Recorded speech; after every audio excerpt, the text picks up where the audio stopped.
Very much. I was just dealing with people from the Middle East, our people and other people, on the potential peace deal for the Middle East. Peace for the Middle East, that's a beautiful phrase, and we hope it's going to come true, but it's very close. And they're doing very well. We have a great team over there, great negotiators, and there are unfortunately great negotiators on the other side also. But it's something I think that will happen, got a good chance of happening. I may go there sometime toward the end of the week, maybe on Sunday, actually, and we'll see. But there's a very good chance negotiations are going along very well. We're dealing with Hamas and many of the countries. As you know, we have all of the Muslim countries are included. All of the Arab countries are included. Very rich countries and some that are not so rich, but just about everybody's included. It's never happened before. Nothing like that's happened before. And our final negotiation, as you know, is with Hamas. And it seems to be going well. So we'll let you know. If that's the case, we'll be leaving probably on Sunday, maybe Saturday, maybe a little later than Saturday evening, but that seems to be our schedule. It should be clear to all Americans that we have a very serious left-wing terror threat in our country. Radicals associated with the domestic terror group ANTIFA that you've heard a lot about lately, and I've heard a lot about them for 10 years. And other far-left extremists have been carrying out a campaign of violence against ICE agents and other officials charged with enforcing federal law. In Chicago, anarchists have surveilled at least 4 local ICE facilities and posted diagrams of the buildings online, meaning nothing but bad, accompanied by photos of specific ICE agents that they're targeting, one in particular who's a top person and a great patriot.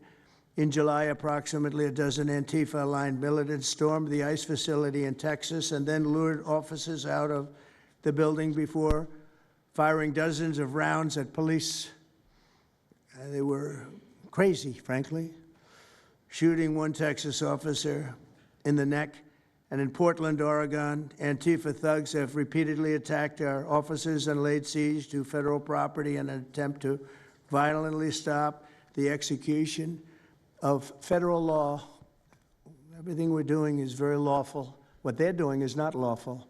And what the governor and the mayor of, as an example, you could say of Portland, and you can say certainly of Chicago, it's not lawful what they're doing. They have to be very careful. In addition, 2 weeks ago, a radical left terrorist in Dallas conducted a sniper attack on a local ICE facility, killing 2 people and leaving behind a note that read, "Hopefully this will give ICE agents some real terror." That's bad.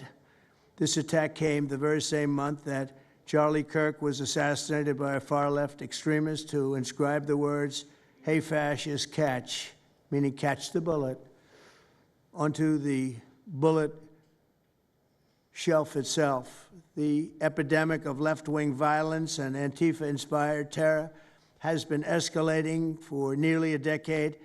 At universities, Antifa has organized riotous mobs to attack campus speakers. I see it all the time. And these are agitators, anarchists, and they're paid. And you'll find that out. You'll be finding it out very soon. You should see what we have on these people. These are bad people. These are people that want to destroy our country. We're not going to let it happen.